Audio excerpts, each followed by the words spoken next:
All right, everybody, welcome back to the Tradewaiters podcast, the comic book club where we read a different trade paperback every single week. I'm Daniel, you're Nathan, we're brothers, we read comics. Hello, JDs and Littleman. How's it going today, Nathan? It's going pretty good. How are you? Solid. I'm feeling much better than I was feeling last week, so that's good. Oh, yeah, we can hear you now. Yeah, we don't have to listen to Daniel fucking explain a story. Thank God. Because that shit was hard. It's a little tough, you know? Yeah, and I was just trying to roll with it. Yeah. But, back to the regularly scheduled program. We have different time codes in our description. We got the book, which is Secret Invasion. We got Backbiter Matters and the poll list. And I think we'll be talking about Spider-Verse this week as well. Yes, we are. Finally. Yeah, finally. Weeks after it's come out. Nathan's finally seen it. Yeah. You don't have to keep waiting for him. Shut up. You saw like a couple days before me. I still saw it before you. Yeah, you did. That's true. But first, we start with the news.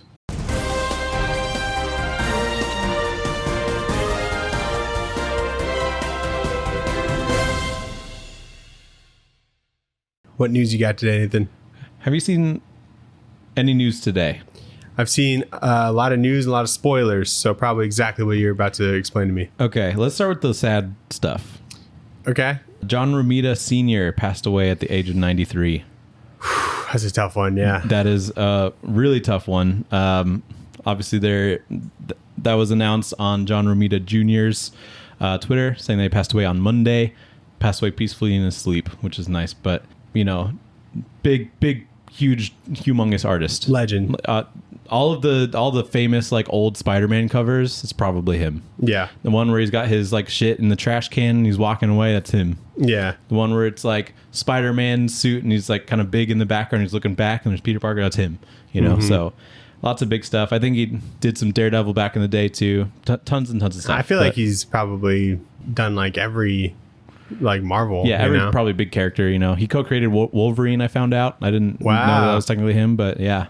So big one today. Did you hear about that or no? I saw it, but I had thought that it might have been past tense. Like someone's like R.I.P. JR, and I was like, did that happen already? Yeah. But no. Yeah, 93. So it's a good run. He did have a good run, and will forever be remembered for sure. But good news, only up from here. Dana Warren Johnson on Transformers. Yeah. Which is insane. That's just so sick. Did you see his like Optimus Prime cover? Yes, dude. And I'm like, what the fuck? So sweet. I thought I was done reading Transformers comics after we read Transformers. Did you hear like how that came together? Yeah. Okay. Yeah, so Skybound has the comic rights for G.I. Joe and Transformers. Yeah, they call it the Energon universe. Yeah. Energon. I don't know why it's called that. I don't know. But spoilers for Void Rivals, that Transformers and G.I. Joe, I guess, show up at the end of that. And this is just some big reveal thing, which would have been great to read, but I saw it this afternoon on Free Comic Book Day. I saw it this afternoon. New Comic Book Day. I saw the news this afternoon as well, and I read the book. It's just a random Transformer, and it would have been a really cool reveal, but people can't shut their damn mouths. Yeah. But, like, it's not like G.I. Joe pops up at all. It's just like, hey, this is part of fucking Transformers and G.I. Joe. Isn't that crazy? And Robert Kirkman made like an announcement video thing. Like I think he did it for like multiple shops, but he made one for Ash Avenue Comics. No way. Yeah, I thought Skybound posted it, but Ash posted it, and I was like, oh, this is so fucking cool. Yeah. Wow, that's awesome. Yeah. What a goat.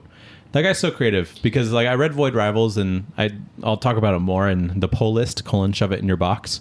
But it's like a standalone thing. Like it might as well not like be like it doesn't like lean on that fact that it's like a part of that, you know? Yeah. And so I think it's very interesting in that respect. But I'm super excited to see some DWJ on big robots fighting each other. Definitely. Couldn't ask for anything more. Nathan Ryan Brown, the artist for 8 Billion Genies. Yep. He did a Kickstarter for God Hates Astronauts Again. Oh, wow. So he's bringing that back. That's cool. To kickstart the #1. I don't know if he's going to kickstart like all the issues or whatever, or this is just to get it off the ground. Mm-hmm. But it was like fully funded by the time I saw it, but I'm sure you can still like get in there and get some incentives and Yeah, whatnot. good for him. Yeah. People like that book. I haven't read it at all, but I've always been curious about it. Yeah. Nathan, great news for the podcast specifically. Okay. Podcast news. Good Omens season 2 trailer. Oh, God. Dropped. It's coming July 28th. You told me to watch that shit, didn't you? Yeah. Didn't you assign that to me as like since homework? It came out. Yeah. Yeah, okay. Multiple times. Now season 2's coming. All right, I'll give it a shot. So that's pretty cool. Daniel, you know how Marvel has the rights to Predator? Yes. And you know how Marvel has the rights to Wolverine? I sure do. Predator versus Wolverine. Coming this September. Yeah. Ben Percy. Ben Percy. Writing 4 issues with, I think, 4 different artists. Or maybe, I don't know. I didn't get that far. But that's pretty cool. That sounds fun. That sounds fucking sick. Yeah, that's a good pairing. Can't wait. Who else do you think Predator should fight? Kraven the Hunter. Didn't we talk about this already? Yes, we did. Okay. Because I was like, Kraven. But yeah, I think has that happened yet? I don't think so. That seems crazy, he's fought right? Batman. They're the same character. And Archie, but but no, maybe the Punisher. But no Kraven the Hunter. No Kraven. Is there no? What? There's no. Kraven doesn't have that amount of pull. Yeah, like it just makes sense. The whole movie Predators is about him fighting other predators. So I feel like I want him to just take down all of the X-Men. That sounds like a lot of work. Like one by one. He like rips Professor X's skull and spine. Dude. Yeah, and it like still works for like a couple seconds, and he's like, "Oh my god." Yeah, that'd be cool. Nathan, maybe that'll happen in this book. He's an X-Men, so. Do you miss Human Target? Yeah. Well, don't worry, because we got another thing that looks just like Human Target. It's called Avengers Inc. Have you heard about this? No, I haven't. It's a book by Al Ewing and Leonard Kirk, coming this September. Okay. And here is the cover. Wow, that looks like the same. Oh, Avengers like Incorporated. Yeah. Got it. And so... wait, who's the artist? Leonard Kirk. Leonard Kirk. That sounds so familiar. It's going to be featuring the Wasp and the Vision in a noir-inspired story. What a pairing. Yeah. Noir-inspired. I don't know. It sounds pretty cool. Yeah, I'll buy it. But yeah, I thought I'm happy about it. But I thought it was more Human Target. I don't know. Yeah, the cover does look very Human Target inspired. But I guess Human Target was inspired by noir, tons of other things. So yeah, so that's what art is. It's just stealing from someone else that's stealing. I vaguely recognize the two of these things together, so therefore one's stealing from the other. Daniel, have you heard of the Image Comics graphic novel Coyotes? No. Me neither. It's by Caitlin Yarsky is the artist, and I'm blanking on who the writer is. But anyway, Jordan Peele and Selena Gomez are developing a series adaptation of Sean Lewis's, who's the writer, graphic novel Coyotes for Prime Video. Oh, interesting. Yeah. So Coyotes is described as Kill Bill meets The Last of Us, and is set in the lost city of girls, a border town in the desert where women are mysteriously going missing. Okay. Yeah. Interesting. I never thought that those two would be like that pairing of Jordan Peele and Selena Gomez would just be like partnering on something. Yeah. So random, but speaking of graphic novel adaptations, Nathan, have you heard of the book called Nimona? Nimona. It's like one word. Jeff Lemire? No. It's Plutona. Oh, that's what. Yeah, you're right. Then no, I haven't. It's like a YA book. Nimona. A trailer. Like just PN? No, not pneumonia. Nimona. A trailer just dropped for the animated movie, I think. It's coming to Netflix on June 30th. Nimona. You made it sound like pneumona. Nope. Not pneumona, Nimona. Okay, I've never heard of this either way. So okay. I feel like I saw it and I just saw like graphic novel adaptation and I'm like, okay, cool. Okay, news. And so news. So that's coming out soon. Very cool. And speaking of trailers, Nathan, we got a trailer for a Stan Lee documentary coming to Disney Plus on this Friday. So June 16th. So it'll be out already. Wow. Yeah. That's cool. Yeah. I was about to say, I'm like, when are we getting something like that? I feel like we've had them. Probably have. For Stan Lee, especially? Yeah, I'm sure we've had them. None that you've seen. You don't know me. I do know you. Yeah, you do. Do you know who Raphael Grumpa is? Yeah, dude. He's everyone's grandpa. Yeah, yes. But What did he do? He did part of DK3 with Frank Miller. He did like some of the good stuff. He's mostly on covers. We like his covers. Love his covers. He's like a grittier Frank Quitely is how I like to describe his stuff. He's on a lot of Berserker. He did some Berserker covers. Yeah. Okay. Yeah. Big fan of his. He's doing a full ass Batman graphic novel called Batman Gargoyle of Gotham. Oh, okay. Yeah, I saw So that. he's writing and drawing and doing everything for it, which is pretty cool. Nice. And that's going to be in September. Big fan of his. Mm-hmm. Tried to buy some original art of his one time. Didn't work out, but that's okay. Nathan, Image Comics is bringing back the horror series Creep Show. You ever heard of that? No. It kind of reminded me of like Tales of the Crypt kind of like covers. Okay. And it's coming September 12th. The first issue will be written by Garth Ennis and art by Becky Cloonan. Oh, nice. And then the second one written and drawn by Phil Hester. Wow. Those are people I recognize. Yeah. I was like, who's going to be on this fucking project? Some great people, it turns out. A bunch of goats. That's who. So just like a anthology series? Probably. Horror anthology series? Okay. I like those. Yeah. It'd be cool to see like... Ever since Garth Silver Ennis- Coin, I'm like, give me more horror anthology. Yeah. Just like little one-shots. Let me explore a fun horror concept. Yeah, you might like Ice Cream Man. Maybe. Is that what that is? We should read it. Yeah, we'll read it October. I think that's probably one we'll definitely do in October. We blocked that one in, I think. Yeah. Wow, lots of news. Lots of news. Any you more? You want some more, Nathan? Yeah, give me more. We got a trailer for Star Wars Outlaw. A Video game? video game coming Yeah. soon. Yeah, everybody's thirsting over the robot. Did you see that? The robot. There's and whatever you call him. Hold on. Droid? The droid. This one on the cover, I don't know. People think he looks hot. I don't know. I've seen multiple posts, not just one, where people are like thirsting over that dude. I get it. I get it. I get it too. He looks cool. But What's he need a cloak for? that's a good point. Keep him warm. Looks They're cool. in the I don't know. desert too. He's got a fucking like belt on, and I'm like, why? Keep his But droid pants up. I think it's for his holster, but Oh, true. they're calling that Star Wars video game the first open world Star Wars video game that made people angry. What was the first?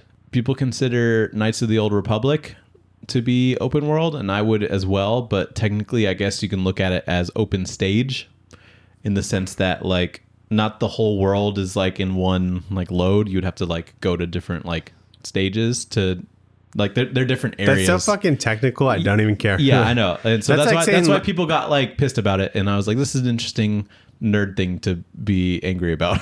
So like Jedi Survivor is like, That's like an open stage, kind of. I don't know. I can go wherever I want. You know what I mean? Yeah. So I consider that open world. Like, if it's not like strictly linear, like fucking Halo, like storytelling, There's like one path. then it's Yeah. then it's fucking open world to me. Mm-hmm. So Cool. Well, let's get into the book this week. yeah, we read Secret Invasion by Brian Michael Bendis and Lionel Francis Yu, and inker Mark Morales. Oh, I didn't realize he's good.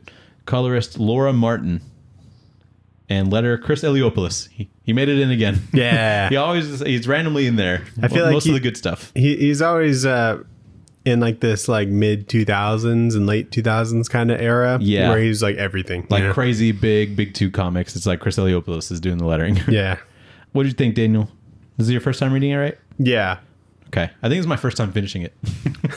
Because I don't remember. You were the so end. excited that we were going to read this. I was pretty excited. Yeah, I still think it's good. It didn't land as well as I wanted it to, maybe, but goddamn, there's so much that happens in this book. There is like a lot that happens. There's a lot of- and then also not a lot that happens. You know what I mean? The best way to put it, because there's so many different perspectives, and they're like, holy shit, like the Skrulls are here, and there's like 20 different perspectives of people being like, holy shit, the Skrulls are here, Yeah. you know. But I still think it's cool. I'm still a sucker for this idea for some reason. Yeah. It like, I like found myself reading it like pretty quickly, you know, considering it's like 200 something pages and like 8 issues. Yeah.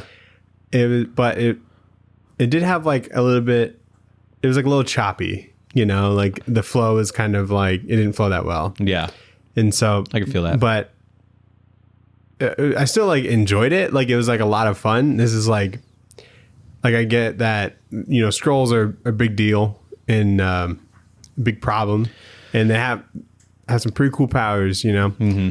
But yeah, I kind of expected it to be more of like a mystery kind of thing. Maybe that was what was in New Avengers that was just before this. Yeah. Whereas like, who's the Skrull kind of thing? Mm-hmm. It was just like, oh, let's kill him and see if they're a Skrull. Yeah, you know? pretty much. Yeah, I think there's definitely more to be done, I think, with this idea that I hope that the show kind of expands on. Because it for this book, since it's like an event book, it kind of goes into like, as soon as like they're taking over, that's like all the mystery. It's like, yeah, like these people are clearly Skrulls because Wolverine doesn't look like that from the 1970s anymore or whatever. Yeah. You know, so like as soon as the mystique like goes away, it's just like an all-out war pretty much. I think the show won't be anywhere near this. No, definitely like not. It'll be like they've already like explored like the Skrull idea, you know, and used it pretty well. And so now they can just focus in on that idea. Right. And so it'll just be a story that involves Skrulls, probably like how I'm thinking, like a mystery kind of thing. Yeah. But it'll just be called Secret Invasion because it's probably the closest they'll get to it. You know, as I was reading this, I was like, damn, we should have done like Meet the Skrulls or something. Oh, yeah, definitely. Because I heard that. Didn't that book win an Eisner? Who did that one? Oh, fuck. Dude, I have it. All of them. Is that Jed McKay or something? That sounds so right. I don't think it is. Hold on. I'm going to be so surprised if you just going to that. I really want to be right now. Robbie Thompson. Oh, man. Yeah. Who the fuck is that? I know his name. He did some Nova. That's right. That's right. Okay. I'm pretty sure. But that one's supposed to be pretty good. I think you're wrong. Because, like, what if, like, we just think it looks good because it reminds us of the Vision? I read the first page? 2 issues, I think. You own that. It's like a Skrull family that doesn't want to be a Skrull family, and so they are normal people. And they're trying to just live that life. Sounds like the Vision. Sure. Anyway, but I guess we should just get into it. Yeah, let's fucking do it. There's like a little prologue. 0 issue? 0. No, it's like 5 pages. Yeah, it's like a prologue. It's like, it like sets the scene. It's like Marvel post Civil War, like fucking everything around this time. And SHIELD agents are like pissed at Nick Fury for letting like the whole thing happen. And it's like, oh man, Captain America's dead. That sucks. And he like left. Like no one knows where he is. Nick Fury? Mm-hmm. Yeah. And then we see Dum Dum Dugan. The man. One of the coolest characters in Marvel. Don't sleep on Dum Dum. He gets bamboozled by a Skrull who then takes Dum Dum's identity. And that's pretty much it. Yeah, like they're posing as that Valentina girl. Yeah. That's in like the shows. She's also a commando? Or no? No, she's a part of like SWORD or whatever. Okay. Oh, yeah. Okay, yeah. And then... Played by Julia Lewis. Yep. So then we go to issue 1. It like starts off with like years ago, and the Skrulls are like, man, our home world got destroyed. That sucks. And so the Queen Skrull is like, oh, don't worry, I got a plan. And then it jumps to the present, and there's a Skrull that was discovered to be disguising itself as Elektra. So they know that Skrulls have infiltrated Earth, and they're completely undetectable. And so that's why I was confused, because it was like, I thought this was a story where they like reveal that, but I guess that was in like New Avengers. That was New Avengers. Just before this. That leads up to it. So, spoilers for New Avengers if you're going through that right now. If you haven't read that. I've always been curious about that run, because I've always seen it's like Bendis, who I enjoy, and there's like Finch, I believe, was on it. That's like where Ronin, happened. Like there's good stuff in there. I've read Avengers Disassembled, which I think is technically like just a part of New Avengers. I feel like an Avengers run by Bendis would just feel like one of his events that doesn't end, But isn't that cool? I think I like it because that means stakes are high. I like it in spurts, Yeah, that's fair. So yeah. And Captain America's dead in this right now. Mm-hmm. Because of Civil War. Did he die in Civil War? He died right after Civil War. Is that the Ed Brubaker run? No. So he died twice? Yes. I think he died because he didn't sign the thing, but I don't really know. He got like shot by crossbones on like the steps of like the courthouse Capitol or the Hill. White House, Capitol Hill. That's Yeah. right. And I'm pretty sure that was right after Civil War. Okay. This is just me piecing together random things that I've seen. I've never read like all of this in like we at, just like, read once. so many things, and we know what year it came out, and so we're roughly putting the timeline It's like together. going to school for history, but then you just jump around like different decades constantly. Yeah. Or different centuries, and you're like, yeah, that's like when Caesar, I think, was like a thing, you know, in Rome. Yeah. So there's like a Skrull ship that crash lands in the Savage Land, which is just like a normal place on Earth. Nah, yeah, it's got like dinosaurs there. Is dude. it That's like not normal. Australia? The Savage Land. That's what it feels like to me. Maybe New Zealand. Okay, yeah, that's good. Or is there just like an extra island somewhere, and they're like, holy shit, there's like dinosaurs here. It's crazy. I think that's the concept. It's same as like Dinosaur Island in Is DC. everyone cool with that? I think they have to be. I guess so. Is that where like Jurassic World, the like the idea for Jurassic World came from? Yeah, they're just ripping like the Like people are big, just the big cool two. with like the island with the dinosaurs being here. They can't get out. I guess except so, for the yeah. swimming one. And the pterodactyls. So anyway, Skrull ship crash lands on the Savage Land. The Secret Avengers steal a Quinjet to check it out. Again, the Secret Avengers are like the cool kids that didn't conform to the man during Civil War, and so they didn't like Yeah. register or whatever. Includes Iron Fist, who I think looks great in this. He looks like a Gorillaz member, He does. and that I love that so much. Dude, Iron Fist should be a member of the Gorillas. Dude, how fucking cool would that be? He's also got like the big open like V. Yeah. You know, this is ideal Iron Fist costume for me. Yeah, probably the best one. And then there's Ronan. And then there's Ronan. And I've who's- never seen Ronan in like a comic, you know, and Isn't it weird? it's so sick. You're like, oh, it's during his emo phase or whatever. Yeah, I love it. I love an emo face. It's also weird seeing Miss Marvel like this, the Carol Danvers Miss Marvel. Yeah. So I'm like, you just change, you know. I think I like this more than like any other iteration of Carol Danvers. I think this is prime Carol Danvers, but I also like just having Miss Marvel. The other Miss The Marvel. other Miss Marvel, There yeah. can be two around. Miss Marvels. Yeah, sure. And then this is like the first time I've seen Echo in a comic. Really? Yeah. There's a lot of people you probably saw here for the first time in this comic because there's a lot of characters. Okay. Yes, but don't be rude about it. Yeah. You fucking you jock. Anyway, so they get there and Tony with like the official Avengers, they score off. But then Luke Cage goes to like open the Skrull ship and some shit hits the fan. So all this shit happens at once, right? So the sword ship, the one in space, that blows up. All of Stark technology gets all like finicky and starts like glitching out. The helicarrier falls out of the sky. Thunderbolt Mountain explodes, and there's a negative zone portal thing that opens in the Baxter Tower Building. building. Yeah. Is it called Baxter? Is that what it is? Yeah, the Did I get Baxter that- building. Yeah, okay, Baxter Building. So like literally all that shit happened, and so I've never seen Wonder Man in a comic as well. That he's here. Yeah, you have. When? Let's go through everything you think I've read. Probably Avengers versus X-Men. He's probably in there. They don't have a label on them. That's what else have we read? Dude, that was like 3 years 3 years ago. ago. Yeah. So And I still really like that event. I don't remember it fondly. Really? Because of JR. Was it JR on that? JR was on that, yeah. I don't think that's what it was.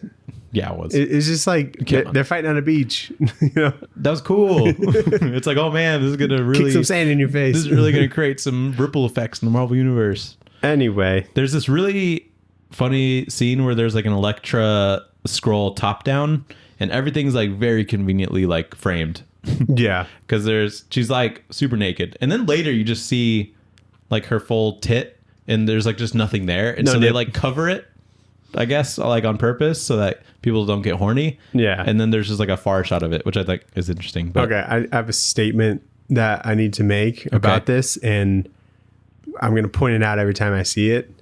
But this is like the horniest Marvel book I've ever 100%. read. Yeah, I noticed that Some of the shots in this and just how all the women are drawn. Lionel Francis Yu is awesome. He's so good. He's but like, very good. There are just some angles and some shots. I'm like, I'm like, come on. like why? What why is would this, you do what is that? this smut? It does feel like that, especially with Spider-Woman. This is a fucking fanfic. He has something going for Spider-Woman, I think. Yeah. Specifically. And now I do because of it. Yeah. He's put that onto me now. I think I just like Miss Marvel because of how he draws her, you know? Yeah, probably. That's what, yeah. He got me. Yeah, there is like a meme that like around this time they would just try everything in their power to like frame a panel right next to like Ms. Marvel's ass or like Spider-Woman's ass, around this time. So yeah, you're not the only one that thinks that. Joss Whedon was onto something. He was just trying to execute their vision. Yeah, I guess so. Yeah, he's like, I'm just trying to be true to the comics. So Iron Man has like a seizure. And in the Skrull ship are like legacy versions of Marvel heroes, like Silver Age versions almost. And I'm pretty sure those are the Skrulls. And so... Hold on one sec. Sorry. Did you see like Spider-Man's webbing on this? Like on his costume? It's like blue. I'm very interested about the decisions for the Spider-Man costumes. Because it almost seems like there's some shots where the lighting's weird. The lighting is weird, and they make it look like little pieces between like the webbing. Yeah, like little armor it's pieces. all shaded differently. Yeah, it looks like the armored spider. Yeah, suit. Exactly. And so I'm like, that's interesting. I think that's just how they decided to color it. Yeah, it must be. But yeah, I did notice that. I don't like the blue webbing necessarily, but I think it's like interesting idea. And so Iron Man has like a seizure in Skrull ships, legacy heroes come out, and then some more Skrull ships fly in, and then Hank Pym, who is a Skrull, shoots Reed Richards, and then he turns to goop. And that's pretty much that issue. I've never seen Marvel Boy. I really love this sequence where like the negative zone portal thing just starts to like warp all the buildings. So scary. Yeah, it feels like it's like pulling in reality or whatever. And I'm like, why would you have this just in the middle of New York? If this is at all a possibility, why would it be there? Who are these people? I know they're the Thunderbolts, but who are the people in it? One of them is... Ooh, shit. Oh, fuck. I read the Thunderbolts too. I know exactly those two people. The super cleavage? Yeah, there's big super cleavage there. Ah, fuck, dude. I can't remember. That's okay. It's okay. There's one Thunderbolts member that's in this book that I will point out, but he hasn't come up yet. Cool reveal at the end, because Tony Stark's like, you're the only two people I can trust, and one of them's a Skrull. So that was fun. And it happens to be Hank Pym. Spoilers, Nathan. No, it's in this issue. Oh, never mind. So issue 2, those like legacy Avengers fight the current heroes, and each group thinks that the other group is Skrulls, and so they're like, well, I'm clearly not a Skrull, and it's like the old version of like Luke Cage, and there's like a big dinosaur that comes in as well that joins the fight. Yeah, it's on Savage Land or whatever. Yeah, the fight breaks up after a while, and we see that the legacy Spider-Man is a Skrull, and then everyone questions each other as to whether they're like a Skrull or not. So everybody's super paranoid. Okay, so there's these like, I don't know if they're variant covers or they're just back covers for these. Yeah. But these like photoshopped like embrace change covers. They're creepy. So creepy. They're very eerie. Yeah. And like, I think if they were just drawn, they would be less eerie. But the fact that it's just like real pictures of real people that they just turn green. Yeah, and there's fucking like wrinkles on like their hands and shit. Scales and shit. Yeah, it's really fucking gross. It's even weirder. I think it's like a marketing campaign or something. But like eventually, like the Skrulls, their like whole point was to try and just take over Earth and like help them or protect them against themselves is the idea. And so like that makes all of these even like more creepy because they're like, it's like propaganda, right? And it's like, it's really fucked up. Did I ever say that used like covers are like top tier? No, but they are. Yeah, they're so good. Like I want to hunt these down. Like we don't deserve how good these are. I know, dude. It's like, what is this? Like colored pencil or some shit? Like I don't know. I'm like, this is like Alex Ross level like skill. I can't feasibly like understand why this looks cool. Yeah. Like that's how good it is. Like how, like what the process was to get to this. Yeah. It's he's great. Like the one, like I think it's the cover for number 7, but it's the cover for the trade. Yeah, it's so sick. It is incredible. He does have like a very particular mood, like all throughout these covers. Yeah, and it's super cool. Ares is in this book. And Yeah. he's just a big dude with like a gladiator helmet and like a Punisher looking like shirt with like an axe. And that's like the version of Ares that's in like the newest Punisher run. And I thought that that was like a creative liberty to like just change his design for that book. But no, I guess it's just how he looks in like the Marvel universe. So I thought that was interesting. And the double page spreads in here are unbelievable. Just the amount of characters that he fits like on the page. Yeah. But this is like an example of one of the like the Spider-Man coloring that makes it look like it's like armor. Mm-hmm. So I always love the little like armpit webbing. Yeah, I'm so neutral on that. Really? If it's there, I'm like, okay. If it's not there, I'm like, I don't miss it. It seemed kind of awkward when you're not fully like stretched out as like Spider-Man. Yeah. Like if you're like trying to point at something, I feel like the webbing would be kind of weird because it's kind of just like drooping there. Right. But it's just like an unnecessary addition, but I just kind of like that it's there. Yeah, it is a funny design element. So Ronin is about to kill Mockingbird, but she's able to talk about the events of October 12th, and that's the day that they had a miscarriage but never told anybody. So he's like, oh, okay, so you're like for real.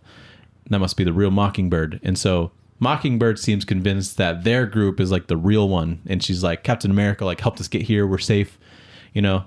And then in Manhattan, we see some more Skrull ships come in. And then we see Super Skrulls show up. And Daniel, Super Skrulls are the ones that are Skrulls, but they also copy powers. Yeah. Which is pretty cool. And apparently multiple at once. Yeah, that was interesting. Like there's a Black Bolt. It's funny that they like to communicate that they can copy powers. They've like made them look like those superheroes. Yeah, like why has he got the same cape as Doctor Strange? You know? Yeah, but he's also got like the Black Bolt like fork on the forehead, and he's got like a Mr. Fantastic glove and like a Iron Man gauntlet. You're trying too much, dude. Like just pick one. This is just like a dartboard like design. You know? I mean, I do like it. I like the original Super Skrull, who's like all of the Fantastic Four like people. Yeah. And so it's like one firearm, it's like one thing arm, and then one like invisible leg or something. Yeah, he's like up front almost. Yeah, he's like to the left. I like the Cyclops like Colossus Wolverine. Dude, I didn't even notice that. That is so stupid. That's the coolest design. There's like an Archangel one. There's like a Captain America one. Like why is like it like why would a Skrull have like these like American colors, you know? Why is he looking so patriotic? That's a good point. And I it's just fun to explore these I think ideas. it's essential in like any event to have just like giants, you know? Yeah, because how else are you supposed to fill the space? Yeah, so giant, especially when you're trying to show all these little people, it really breaks up the page. Like a giant scroll. Yeah. That's sick. And then you see like 4 in like one double page spread later. And it's awesome. And even in like the double page spreads where they're just like on Savage Land, he's like, I really need to break up the space here. And so he just puts in a giant T-Rex, you know? Yeah. I never get sick of it. Yeah, it's awesome. Issue 3, the helicarrier's like in the ocean, and Maria Hill's like, what the fuck? And so Jarvis is there, obviously a Skrull, because he doesn't just like happen to be on the helicarrier in the middle of the ocean. Yeah. But he's asking for their surrender. Captain Marvel, because it's normal Captain Marvel, not like Carol Danvers one at the time. Why is he normal Captain Marvel, Nathan? Because the other one's girl Captain Marvel, they know. And we have to make that distinction. Not normal. No, I'm the original Captain Marvel, I should say. Real quick, this is like such a sick Venom design. Oh, I know, right? I was like, that looks so sick. Yeah, he's awesome in the series. He doesn't have like big like eyes. He's got like little eyes, but has like this like white design thing like that goes up still. Yeah, I like that. I also like the spider on the front. It looks Spider's really cool. really sick. He's super fucking shredded. Very bulky. Yeah. Spiky fingers. Long tongue. He got boomed out of like the mountain or whatever, but it was still just a really cool like design. Yeah, I agree. He looks like he'd be like a statue, you know, that you could buy. Yeah. There's probably a cool one out there. Yeah. So yeah, Captain Marvel's beating up the Thunderbolts, and Norman's like, "You want to have a drink?" And then Super Skrulls are destroying New York, and then Hulkling tries to pull the card of like, "Yo, I'm like half Skrull, you know, so like, can we chill out?" And it doesn't work. But then the new initiative heroes show up, And those are like new heroes that have registered, I think. So they're like completely new characters. I think that's the idea. But I really enjoy the Hail Mary of Hulkling being like, yo, brothers, I'm like Skrull like you. Yeah. And then it just like doesn't work. And then Tony Stark tries to stop the Skrull like virus in his suit. Spider-Woman starts to gaslight Tony into thinking that he is a Skrull warrior that has completed his mission, and you did such a great job and you didn't even know or whatever. And I really like the scene because it's like, for me, it's like, oh shit, is he a Skrull? And then he doesn't even know if he's a Skrull. And so I'm like, oh, is this a Skrull?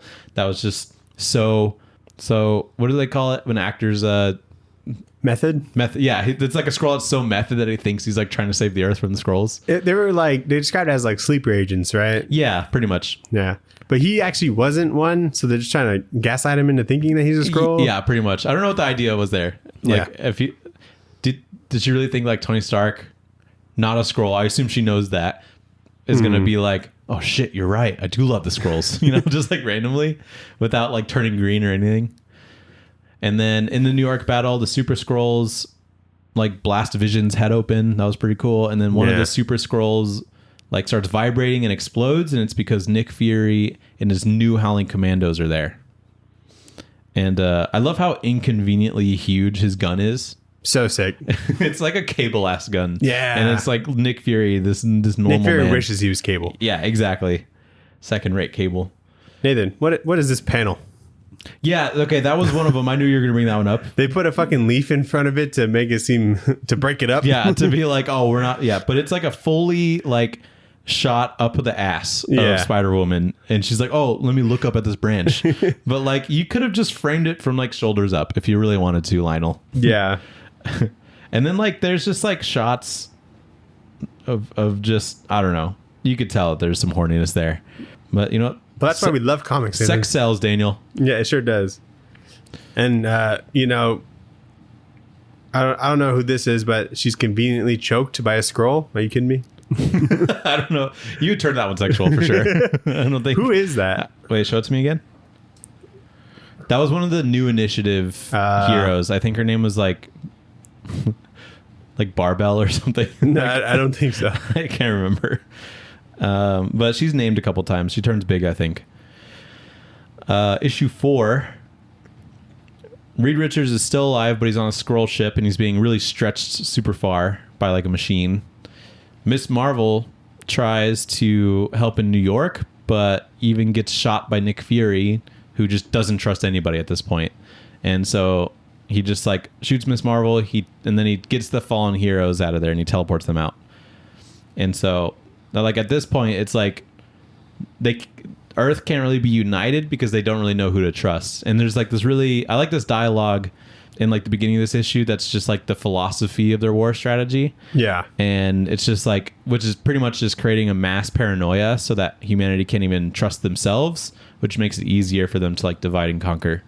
So at like a global scale, I can feel all this happening, but at the same time, there's like the new initiatives, there's like the new Howling Commandos, there's like 2 different Avengers teams, there's like Thunderbolts, and so it feels like there's too much. There's like Maria Hill in the Helicarrier, and then there's like Sword, and then there's just like a ton of people I just don't know throughout those teams. Exactly. There's maybe one identifiable person.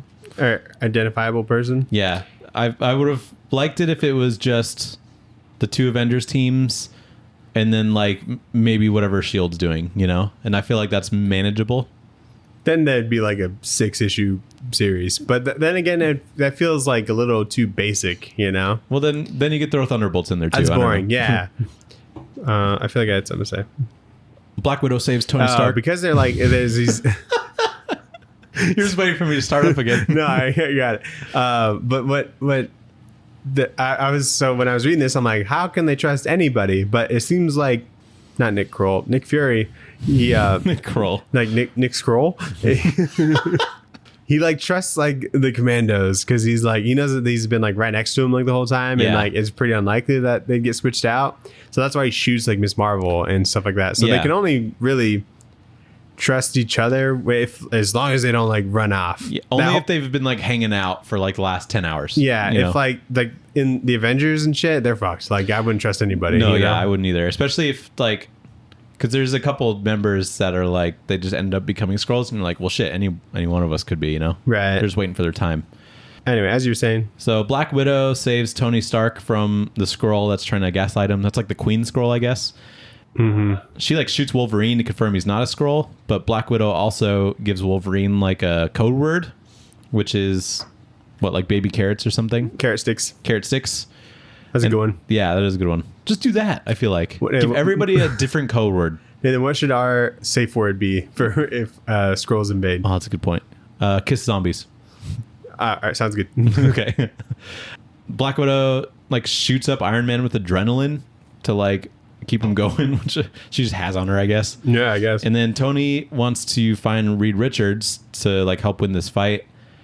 Meanwhile, Brand, who's part of Sword, I think, makes her way onto the Skrull ship and finds Reed Richards, but she's found out by some Skrulls.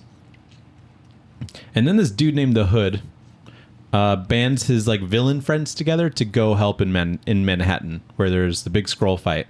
And then we see what looks like Thor and Captain America about to join the fight, which is surprising because Cap is obviously dead from Civil War, I'm pretty sure, at this point. From after Civil War. After Civil War. And then I don't know what Thor had going on at this point, but he was supposed to be dead, and I don't know what killed him.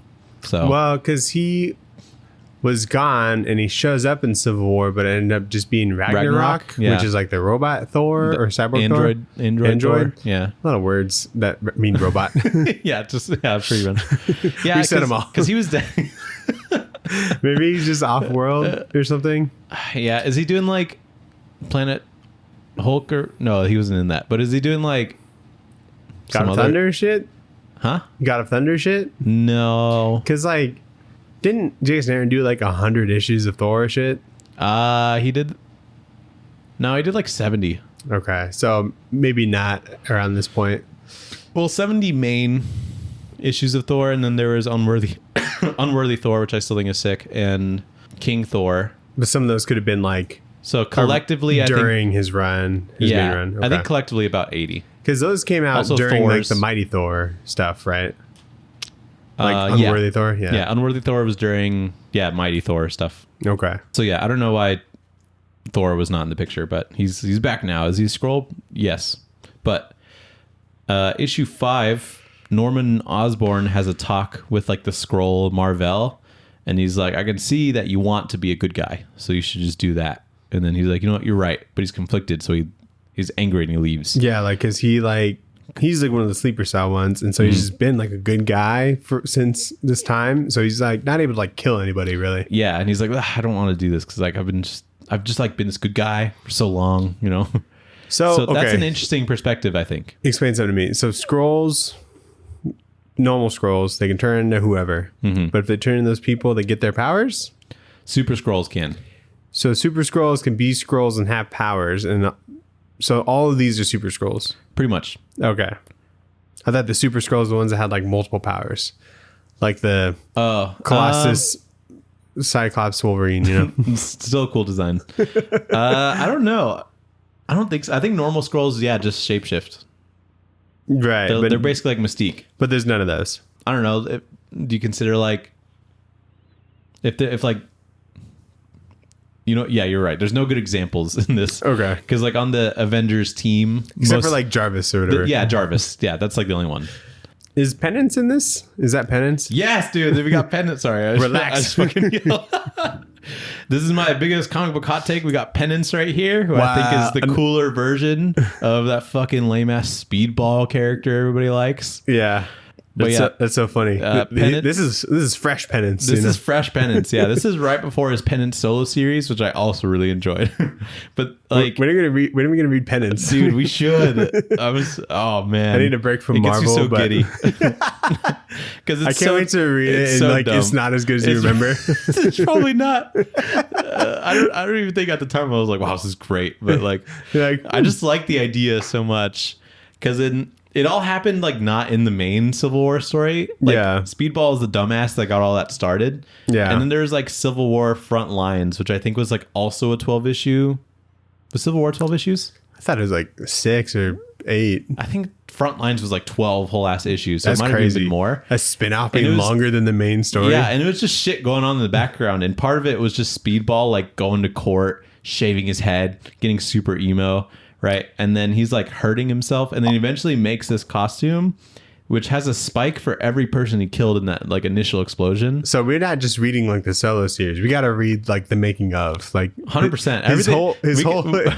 We should 100% penance on this podcast. We'll do like Civil War, and then next week Frontlines, and next week then penance, and then Thunderbolts. The month of penance. We'll have all penance stuff. Was he in Thunderbolts? Yeah, he was on this Thunderbolts team. That's why he's in this thing. And he has a great scene in Thunderbolts.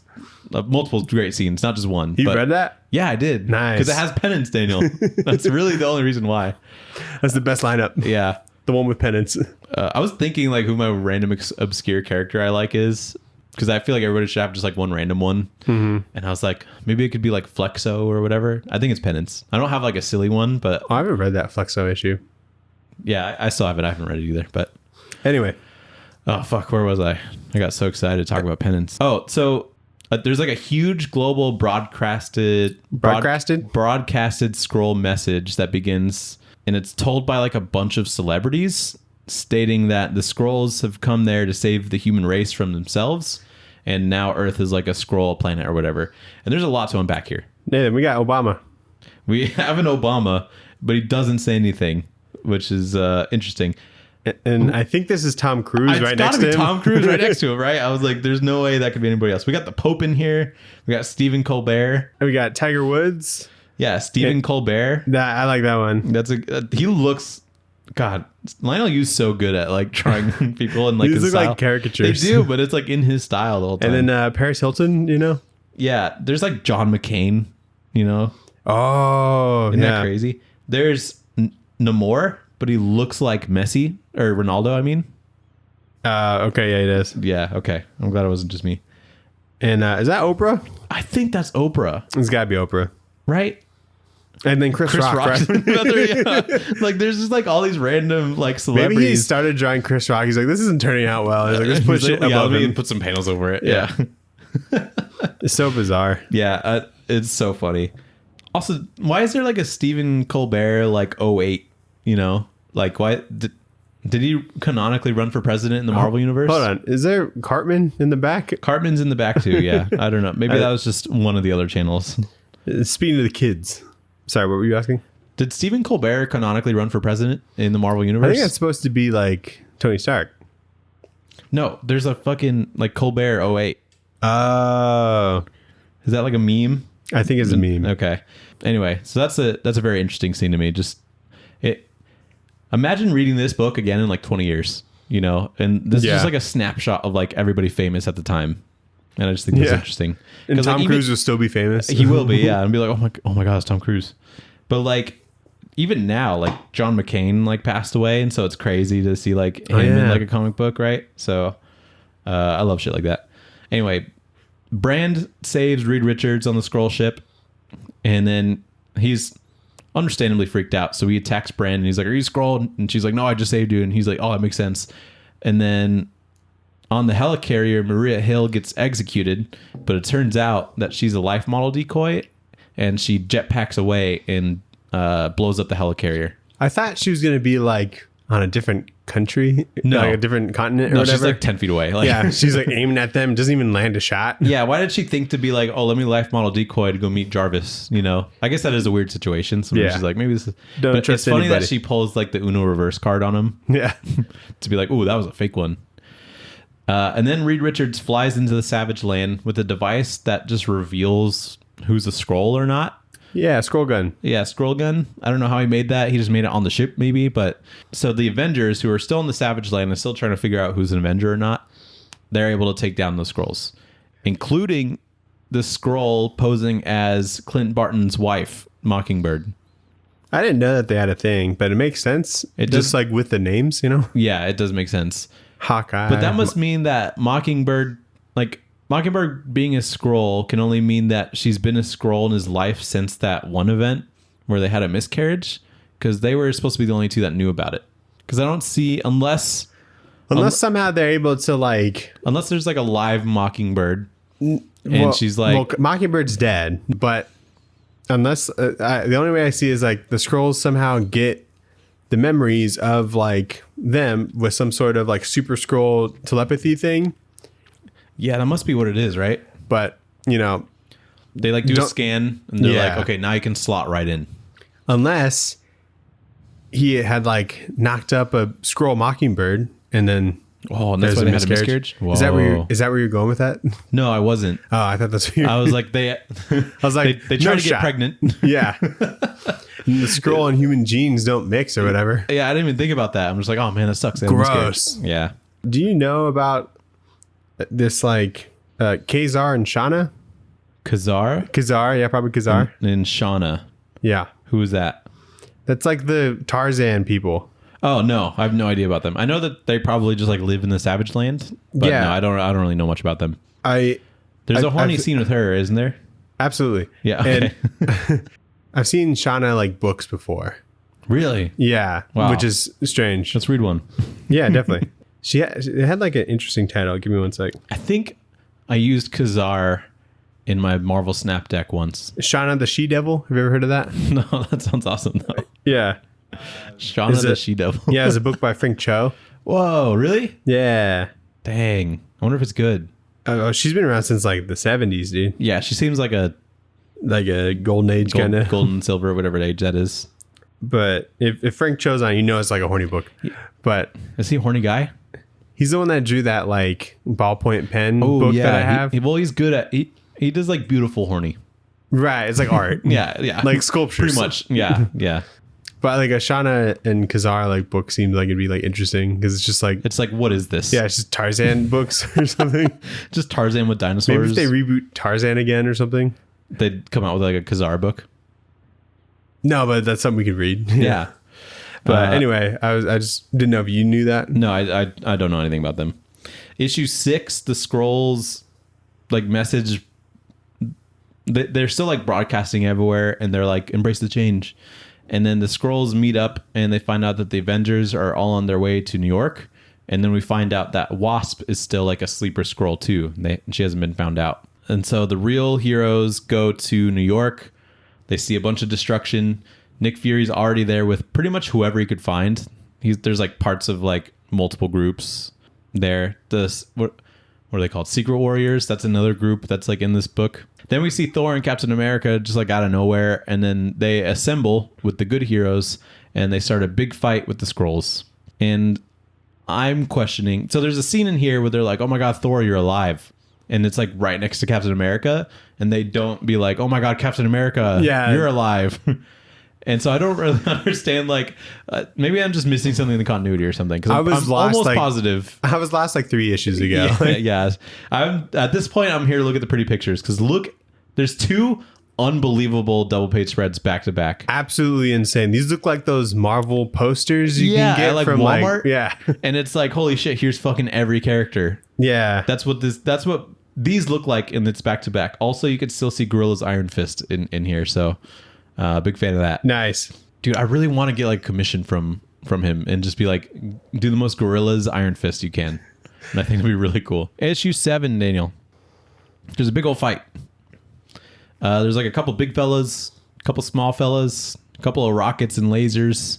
Not really much to talk about, to be honest, other than what the fuck? How long does this take? This must have taken like a week. Yeah. It's unreal. And like, it fucking just boggles my mind. But Did you mention that like the Skrulls are like Jesus freaks? yeah, they like love God. Yeah, but it's just like a normal God. It's not like they don't have someone that's like coming. Very ambiguous God. Yeah. Yeah, very ambiguous. It's not like the Skrull God. It's just God They're in running general. around saying like he loves you. Because they don't like, they don't have like they normally like conquer planets and have like a bunch that are part of like the Skrull Empire. Yeah. But they don't like have any right now. And so they're trying to get Earth. And I would then, have felt like their motivation was just we just need a new planet. right. Which also which is like the same thing almost. Yeah. And so they're just like, he loves you and we trust him or whatever. And I'm like, very strange. seriously? Yeah. Iron Man has to leave to go fix his armor. Uatu shows up. Yeah. The Watcher. It's not a Marvel event without Uatu. Yeah. And I think it's funny how Spider-Man's like gauge on whether shit's really hitting the fan is if like Uatu shows up. Yeah. And then Marvel Boy shows up. There's another booty shot. Nice. Yeah. Good booty shot. Yep. Can't miss them. Ripped From pants the as Wasp. well. Oh, really? Dang. Yeah. Oh, wait, no. Here's an even better one. Are you shitting me? You're just looking for him. Look at that. Oh my God. How dare you? It didn't shrink her ass. How's that? Everything else shrunk. Yeah, that's a disproportionate shrinking. Her ass stayed big. The real Jessica Jones leaves her daughter with Jarvis while she goes to be a hero. Clint Barton shoots an arrow through Spider-Woman Skrull's jaw, and she's like the leader. That was pretty cool. Looks gross. Then the Wasp tries to grow big, which causes this like cosmic energy that like spreads and affects everyone for some reason. And that's pretty much this whole issue. And I don't really understand how like the Wasp growing creates this like cosmic effect, but it does. I guess it was like unstable or something. Yeah, there's like an explanation, like Hank Pym gave her some faulty one or something. I don't know. But then issue 8. Hold on. Okay, what? Did you say that Jessica Jones joins like the fight? Yeah. Our savior. Like, oh, she's like, thank God. Someone that could jump real far. She's like with her baby, and she's like, I gotta go help. And there's like 100 people down there. It's like, I don't know if you're really gonna make that much of a difference. You know, I think it's less like, oh, we're saved, and more like I should go be a hero. You know? Yeah, I get that. But that it is funny to think of it from that perspective and be like, oh my God, Jessica Jones, thank you. And then she leaves her baby with Skrull Jarvis. Yeah. Okay. Did you notice Howard the Duck in this? He is in this. What team is he on? How did he get involved in here? Commandos. Is he just in? Dude, that would be awesome if he's in the Howling Commandos. Him on any team would be so fucking sick. Yeah, but like no one mentions it. But yeah, he's being choked out by like a Skrull. He's got like a little gun. I would not have noticed this if I had like the actual issue in hand. No. But reading like panel to panel, I'm like, is that Howard? Yeah. I want him on a team, but no one just like mentions it. Like it's just to like get into like small spaces. You know? Pretty much. Like they don't use him at all until like the last issue where they need him. You know. I do want him on Commandos though. Like him and Dum Dum Dugan on like a team. Oh, so sick. It'd be a great team. I actually really like the design of like Spider-Woman Skrull, just because you could still like see the chin, you know, with her mask. And just like this panel where she's got the arrow shot through her jaw, it's really cool. Yeah, I'm sure when they decided who the queen was going to be, it was going to be someone with like an exposed like cowl or whatever. Yeah, 100%. So then issue 8, Thor manages to contain the like Wasp energy and like throws it back at her, and I think it like kills her. Norman Osborn hits the final blow on the Spider-Woman Skrull Queen, which is an interesting choice. And the missing heroes that the Skrulls replaced are let free from like a Skrull warship. So everybody's chill. And that includes Hank Pym, Spider-Woman, you know, Elektra. I think Jarvis is in there. Okay. Sue Richards. Dum Dum. Before that, when the Wasp was all giant for some reason, why are their helicopters so damn close? Because they want to get the good shot, you know? Dude, that's like so dangerous. There's particles everywhere. Who knows what they do? One like flick of the hand and like you're dead. Yeah. She has to sneeze or something. That's like, good journalism. You wouldn't understand. Making sacrifice to get the good shot. Yeah. Bullseye is here. Oh, he's part of the Thunderbolts, actually, I think. We see Daredevil. He's been here the whole time, I guess. Yeah. Anyway, the real Sue Richards and Mockingbird return to their family. Yeah, so she's alive here at the end. She like talks to Clint. So yeah, I don't understand how this all works. But then Jessica Jones is like, shit, Jarvis is here. So who's driving the baby or whatever? And they're like, shit, my daughter was taken. But like, I want to know what series that was resolved in. Like what happened there? Because we see Danielle in like later stories. So maybe Heroes for Hire or something like that. Oh, that'd be cool. Obama disbands S.H.I.E.L.D. and appoints Norman Osborn to take over Tony Stark's responsibilities, but with the Thunderbolts initiative instead. But Norman Osborn is still really sketchy because he's having secret meetings with like a bunch of villains still. And that's it. Did you say that Janet died? Janet did die. Yeah. The Wasp. Janet Wasp. Van Dyne. Rest in peace. Wait, like real Janet? Yeah. How did she die? From the thing. From the being big? I think so. Hold on. But that was Skrull Janet, I think. No. Daniel, another horny shot. We have one of Reed Richards. You see my his God. ass? Yeah. The most cheeked up of anybody. Definitely. Oh, it was like Skrull Thor or something. What? He was like doing something with his hammer. Oh yeah, no, I know that Janet died because Thor like threw the stuff back at her. But isn't that like a Skrull version, or no? No, because Hank Pym gave Janet like the growing shit. So then, So she had it in her back pocket. oh okay, I have that. There's I a had Skrull that Hank twist. Pym. Because the Skrulls were like, don't worry, we have the thing with Janet Van Dyne, the Wasp. And so I'm like, okay, the Wasp is a Skrull. But no, Hank Pym was a Skrull and gave Janet a bad growing thing. And so that's what made her explode. Okay, I get it now. Thank you. Yeah. Daniel, that's Secret Invasion. Let's go to Back Matter Matters. Back matter matters. We got some covers. Is this just all covers? It's all covers, but Steve McNiven, Very good. given the fucking covers of his life, dude. Oh my God. Like, look at the Spider-Man that he drew. So good. It looks really good. Yeah, whoever colored it did a phenomenal job. Some more Lionel Yu. Pretty good. I like. Wow, this is a really cool cover. I'd actually So like sick. this like Nick Fury one with like the Yeah. smoke of the sniper being Very, heroes. very Old Man Logan. Yeah, they didn't get like a Scotty Young or anything. He was probably working on this time. Boo. Frank Cho and some promotional artwork. So I actually like these. They're like the headshots of each of the heroes, but that's like the Skrull versions of them. It seems like something you'd see at like Comic-Con. Yeah, You know, with all the different headshots. of yeah. people. When it's those artists that just do the headshots. Yeah. Yeah, it seems like one of them. And that's pretty much it. What would you rate this book, Daniel?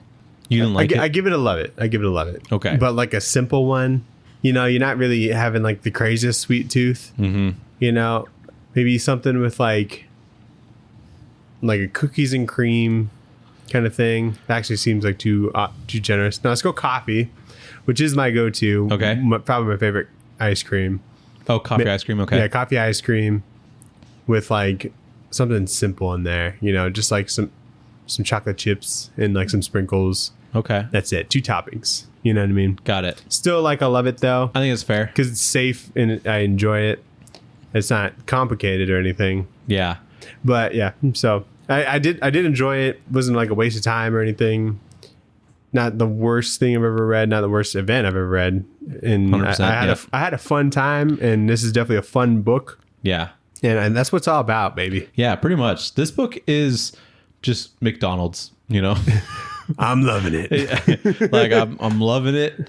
It's like this is just the most big 2 event thing you can get, and it's just like eating a Big Mac, you know? It's like, fuck yeah, give me that, you know? I had one of those on Saturday. But it's not It was like awesome. It's not like a steak, you know, Sure. a sophisticated cuisine Yeah. or anything. So I'll just give it like, I know that McDonald's doesn't have like fun sizes or anything, but this just feels like a quarter pounder. They used to have super book. size, but you know. It wouldn't be a super sized McDonald's, but like this is just like, Well, they have the fast different food. size fries and drinks. So would you give it like a large or medium fry? Yeah, I would do a combo. I feel like it has the good stuff, like good art, good coloring, you know, Large or medium fry? large. Large fry? Yeah. Large Big Mac meal? Okay. Yeah. Good. That's what I would give this. That's fair. So with that, we'll go into the poll list, : Shove it in your box. The pull list, what did you shove in your box? What'd you get this week, Nathan? I had a big week. Not because a lot came out, but because I picked up some stuff. Expensive things. Expensive things, yes. Yes. So I picked up number 1 and 2 of Miss Truesdale. Ah. The Mike Mignola, Jesse Lonergan. I did look for a copy for you, but they just had like the one. Thankfully, they had one more Really? on my shop. So I think was I like, thank God. actually like reserved it on like the Comics Hub. Yeah. And I tried looking for it again to get you one, but they didn't have it. Oh, okay. Yeah. Or So I couldn't find it. I was able to get that. Nice. Which is great because I love Jesse Lonergan. I got Void Rivals #1, Yep. Green Lantern #2, Okay. and Night Fever by Ed Brubaker, Whee! Sean Phillips. It's a bad time. You haven't bought one of their shit in a minute. I know, and I was like, damn, I just want something good, you know? Yeah.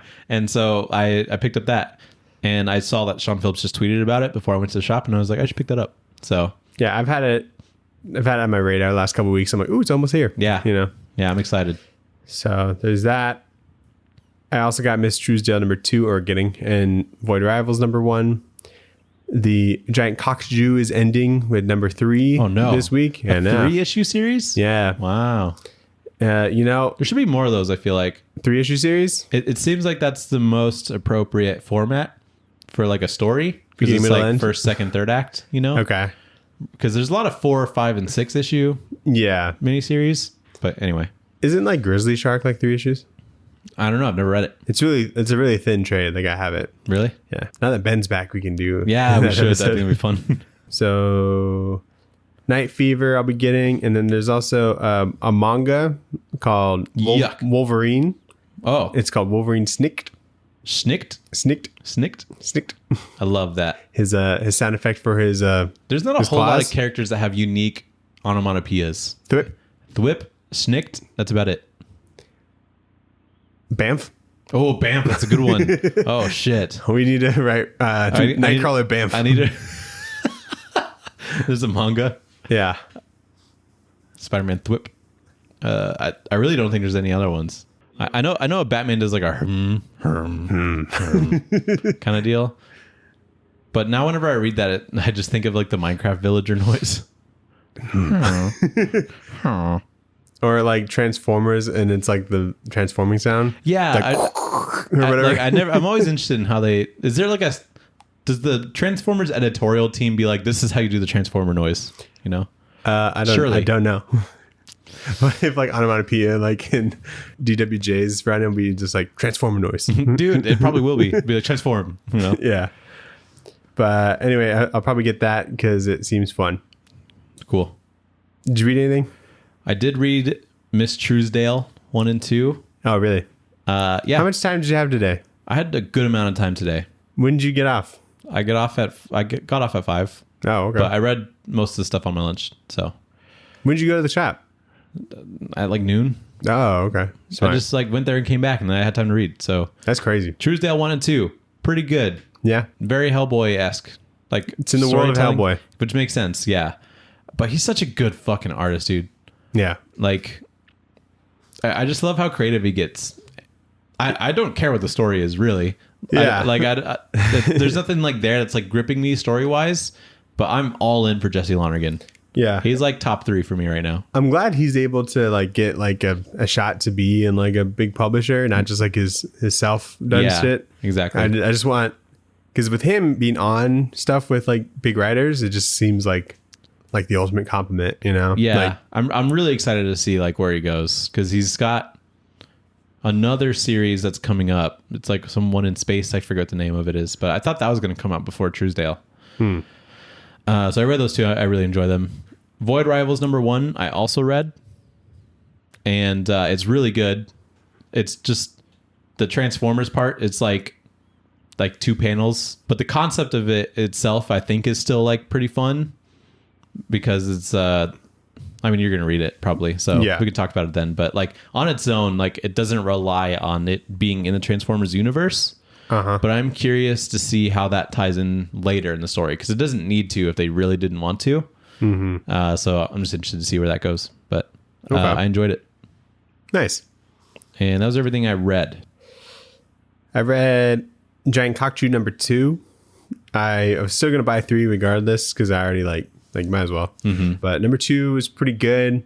it was just kind of all set up for number 3. you'd think The first 2 issues were set up for number 3. No, first one intro, second one set up for number 3. Oh, okay. You think it'd just be 3 They did a issues Spider-Verse? of just like stuff? Yeah.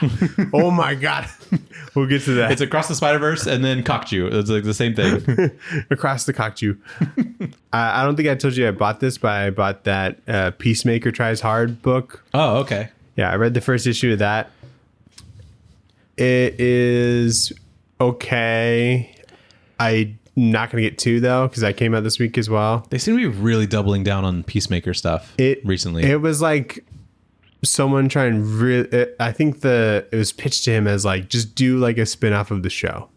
Because he goes to like his trailer. He's like, it seems like out of that universe almost. Interesting. The dude's drawn exactly like John Cena, you know? I bet. It's cool artwork, and I definitely think it has that spirit. It's like a Black Label book, so it's like all the language and shit is in there. But wasn't there like a Garth Ennis series? That was For Peacemaker? one shot. That was a one shot. Okay, and then they did Try Hard. Right. And then like he's like just showing up in a couple different DC series. He's in Doom Patrol. He's in Doom Patrol. Yeah. He's in one other one too. He's popular. Yeah. Yeah. So it's interesting. I read Shazam #1.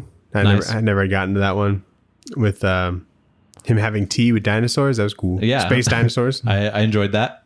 I was like, this is not how I expected this to start, but sure. It was I love Mark Waid, but like he's doing like He's trying to be like silly. he's doing like the Gen Z like slang. Oh yeah, he's not. Yeah, And ever since Champions, he's trying to like, do that. I'm Shazam, which is fire. Does he say that? Yeah. Oh my god. And like there's like that talking tiger or whatever that Talking Tawny. talking Tawny that like lives with them and is like making dinner. It's like dinner's at 6 and like Billy's like bet, you know. And I'm like, I feel so bad. It doesn't need to be there, you know. You Yeah. just talk like how you talk. Slang is weird because We're not in any like illusion that like a comics legend is writing this, you know, is not writing this. Yeah. So it is. I do feel bad for any writer that tries to incorporate slang because it's like by the time a writer like Mark Waid probably figures out what bet means or what fire means in the context that people are using it, he then has to put that in a story, which then takes a while to be like, you know, drafted and then drawn and then colored and then published and then shipped. And so like by the time there's any like slang, yeah, it's already like super cringe, you know? like what if Glizzy was in there, you know? It is interesting though, because I remember reading like a Secret Invasion era like Marvel story. I think it was for this. I can't even remember what it was though, but remember when Uber was like a slang term? Yeah. Yeah. It was like someone was saying like, that's uber cool. And I'm like, ugh. Yeah. Ugh. Yeah. Yeah. So I agree. I do prefer if someone just like tries to not use slang anyway. Right. So I'm probably not going to continue with that one. Like it looks great, but like I'm just really being picky right now. That's fair. As far as like what I'm going to continue with, you know? And I think 2 came out today. 2 came out like last week. Oh, last week. So I didn't go last week. So I'm like just trying to read the stuff and see if I want to continue. Makes sense. And then I read Ambassadors #5. Okay, nice. Yeah, I finished that as well. Really? Okay, yeah. So I don't have 6. I'll get that. 5 is probably like... Wait, Ambassadors #6? Yeah, I don't have it. It came out last week. Oh, okay. Never mind. I finished 6 then. Okay, I read the one with like Is it the Australian one? Okay, yeah. Got it. Probably like one of my least favorite issues, like bottom 2, you know? Yeah. It was... I'm forgetting like who the villain is because everyone draws him so differently, you know? Yeah, it is the weird ex-husband or whatever. to keep that consistent image of him when he shows up for one panel every issue drawn by different artists, you know? Yeah, like this and #5, he was like this like bigger dude with like a man bun. I'm like, who the fuck is that? And then the first one, it was just like a nerdy skinny guy. It seemed like yeah, it seems weird how he's evolving. But anyway, I was also really tired when I was reading it, so I might have been like cranky or something. But I'm still gonna finish it because it's right there. Yeah. Did you watch anything? The next issue of that is drawn so fucking well too. Okay, cool. Sophie and I finished Invincible. I Nice. had already seen the show, but I was mainly watching it to just like refresh and then also just see her reaction the whole time. Yeah.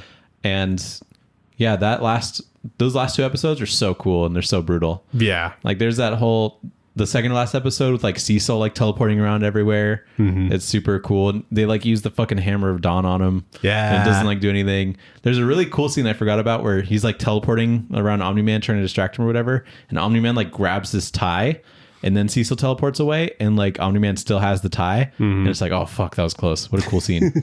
Yeah. And then in obviously like the last episode, remember when there's like the jets and Invincible like saves one of the people that like ejected out, and then Omni-Man just like squeezes his head and it just fucking shoots blood into. Oh man, it's so gross. It's such a brutal. And then the subway show. scene, obviously. Yeah. But yeah, I was just like the whole time I was like getting like anxious because I was like trying to like look at her reaction without her noticing too much, you know. And she's like, and then at the end she was like, "I don't like Omni-Man." And I was like, "Yeah, me neither. He's a really angry man." Can you imagine?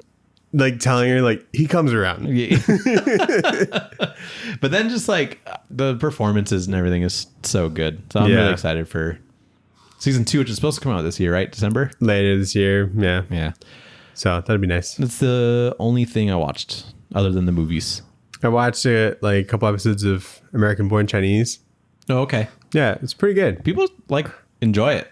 Yeah. They definitely heard. like nailed like the spirit of it. You know, it's obviously not like page for page kind of thing, but it's got like a somewhat goofy kind of feel. Not like goofy, but like it's kind of like lighthearted. just like a little lighthearted and like the cringiness of high school, things Sure. like that, and just kind of his life. How long are those episodes? Like 30 minutes? 30 minutes. Yeah, it flows really well.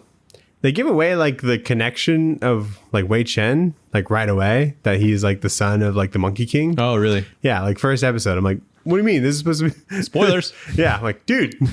The only thing that I like kind of noticed is that Wei Chen, you know, he's supposed to have like kind of a thicker accent. You can like tell like it's someone Faking the accent? yeah, like kind of well, like the actors are just like portraying the accent. Like Like the like actors he has some like the actor of Wei Chen, he's putting on the accent. And you know, Okay. and you can tell because some words he says like in American. You know? Really? Okay. And so it's just kind of like odd. So to it's me. not the actor playing a character that's trying to do an accent.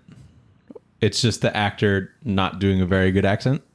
Is that what you're saying? Oh wait, you know you Did I your unlock first something? question might be What is happening. Yeah. Yeah, okay. Because he talks normal or not like normal, but he has like Normal, Daniel? Nathan. Shut up.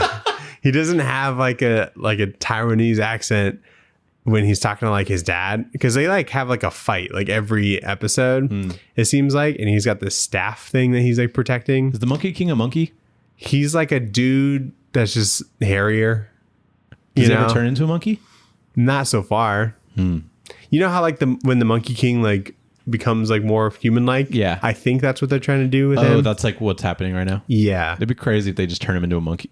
Like he just turns into a monkey at the end. He might when he goes to like his true form or Yeah, whatever. when he realizes who he actually is. Yeah, I guess we'll see. Interesting, yeah. But anyway, it's pretty good. Okay, nice. And they expand a lot on like the parents and whatnot. So Yeah. it's pretty good. I saw like a random TikTok about it, and I'm like, oh, this is surprising. And so I was like, let me look at the comments, and people were like, oh, I love the show. They're really pushing it. Like I saw like ads for it on like TV during saw- like the NFL or the NBA playoffs. You Yeah, know? I've seen ads for it too, and I'm like, okay, cool. Like after it was released, you know? Yeah. And it pops up. It's like the first thing that pops up when you open Disney Plus. So they're trying to get people to watch it. And then I watched a movie called My Favorite Martian. Have you ever heard of that? No. So this is like a movie from like Sarah's childhood. It's like one of those movies where she like explains it to people and no one knows what the fuck they're talking about. Okay. And I guess it was one of those movies that it was like a Disney movie, right? It's on Disney Plus. Oh. But like it just like scarred her as like a 6-year-old. Ooh, one of those. Because like the Martian that's in it is like a little creepy, you know? Oh, okay. So it's not like a tragedy kind of scar. It's like, No, it's just like kind of just like the aliens shit is like kind of wild. The Martian, it's about like Jeff Daniels is in it, you know, from like Dumb and Dumber. oh yeah. He's like a reporter, and a Martian ship like flies over his car and crashes on the beach, and then the Martian shapeshifts into Christopher Lloyd. That's so random. and it's like such a perfect casting because he's like because he's a someone weird like guy. trying to learn how to be like human or whatever. Yeah. And Christopher Lloyd. yeah, it's pretty good. Did you enjoy it? Yeah, there was like some funny parts I actually like laughed out loud at. I was trying to watch it through the lens of like a child, and I would have loved this movie as like a kid, you know? Interesting. I've never heard of that. Yeah, no, it's super, super random. I don't know if it was popular or anything, but it's pretty good. There was this one scene I was like, that's problematic, you know, because Really? it came out in like 99, I think. Wow. So there's this like scientist that's trying to prove that aliens exist, and he's like following them, right? Mm-hmm. And so there's this like news anchor that has evidence of this Martian. And so the Martian and Jeff Daniels, they go to like the broadcasting place or whatever, and they like tie her up in like her dressing room, and then the Martian just shapeshifts into her to go on the broadcast. Uh-huh. And then when they're found out, they bolt. And then the scientist like sees that she's tied up in her like Oh shit. in her dressing room. He's like, "Oh, she's been exposed. I'll have to run some tests." And then like closes the door. Oh, disgusting. I'm like, "Ew, dude." Oh, this is very rapey. I'm like, "Yeah, I don't like this." Oh no. Yeah. And Yeah, then- that's just like a joke, you know, back then for sure. yeah. I'm like, do people laugh at this back then? it was just bizarre. Yeah. But anyway, it's pretty good. Very And then- cool. And then we watched The Boogeyman yesterday. Do you have anything to say about that? What a boring horror movie. It was a little boring. It was very basic, kind of very safe kind of structure, you know? I haven't seen a horror movie in a while. I was surprised to see David Dastmalchian in it. Yeah. And I was like, oh, okay, I like him. But like this movie, once like the scary stuff starts, it's just like there's no question as to whether something scary will happen when you think Right. something scary will happen, because they don't fake you out at all. There's Right. like one fake out where it's like, oh my God, something scary is about to happen. And it's like, and then it was like nothing. It was like the girl's dad or whatever. Yeah. But like anytime you're like, oh, something scary might happen, there's going to be like a jump scare. Yeah. You And can like time it it. was like 100%. Yeah. And so it felt, you know, I feel like just jump scare movies in general are pretty weak. Yeah. But this one was like really trying to do it, you know, and Do you know they really nailed that like first scene, like in like the little girl's bedroom, like with like Yeah. the door and under the bed shit? Yeah. That scared the shit out of me. yeah, that was a pretty freaky I was scene. like, this yeah. might be tough. Yeah. And then that kid just like, clearly something went under your bed and she's like, oh, let me look.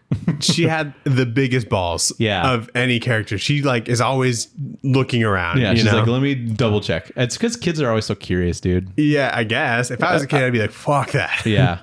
Yeah. Because It's interesting because the monster doesn't like light, yeah, but is constantly destroying light, like blowing out crushing light candles. bulbs. Yeah, Yeah, and like crushing like the little toys that emit light, turning out breakers apparently. turning out breakers. Yeah, and it's like what part of light? You know, what hurts you? Because is it like The heat? Someone sees you with light. Is that what hurts you? Yeah. Because there's a point where the little girl rolls like her little moon toy that emits light down the hall, and the boogeyman like steps on it. Yeah, it And breaks so I'm it. like, okay, so it's not just light on its own that hurts you. So I was just kind of confused by It's that. not like a vampire kind of thing or whatever. Yeah. The boogeyman kind of, I don't know if it's like a spirit kind of thing because it can jump to other people's houses or whatever really fast. It's probably like a spirit thing. But they also like kill it with like fire and bullets, you know? They hurt it with bullets. Fire seems like the much better option. Yeah. There's like a family that's dealt with this thing for a while and has been studying it. I feel surprised that they didn't think of fire earlier, True. because it emit light and worked really well on the thing. And so when they finally use fire at the end, I'm like, this seems obvious, you know, Yeah. That's also kind of like a trope is that there's just like just one thing that works. No, like there's like someone who's just like an expert on whatever the thing is, Yeah. you know? They've been like, I'm Like- fucking with this thing for Yeah, it's forever. ve- I'm it's hunting very, it. It's very convenient. Yeah. I hate the way that the teenage girls in this are written, because Yeah. they suck. Yeah, definitely. And they're supposed to, like, they do their job. You know, the writers did their job making a shitty teenage group, Mm-hmm. and then the actors did a good job of making me hate them. Yeah. I just hated those characters. Yeah. The monster just kind of looked like the the monsters from A Quiet Place. You know, just like a four-legged crawling thing. Yeah, big, long-limbed crawling thing. A little bit smaller though. Kind of looks like some Silent Hill creatures or something. Yeah. Yeah, it was fine. But after like that bedroom scene, like that was like done pretty well, like timing and everything. Sarah turned to me, she's like, "This is like the scariest movie I've seen in a while." I'm like, "It just started." Really? Oh wow. Yeah, just because we don't really watch that much like in the theater. Like last horror movie we saw was like Nope. You know. I don't even know the last horror movie I saw. That's how long it's been. That's crazy. So I was excited to see this, and then it was just like nothing. Because we just like stream so much stuff. Yeah, it's much easier to watch some shit when it's not like super fucking loud and dark. That theater was so loud. Yeah, I was like, this is a loud. Like, there's like music playing. I'm like, turn it down. I was like, this is gonna be a problem. Yeah, but it was all right. Yeah, well, yeah, it like wasn't like ass, you know. No, it didn't. It was just like boring. It did enough. Yeah. Yeah. Anyway, we saw Across the Spider-Verse. Is that what this one is? Spider-Man Across the Spider-Verse. Yeah. Speaking of Part shit movies, one. no, Yeah, let's talk about it. Yeah, part one of a two-part thing.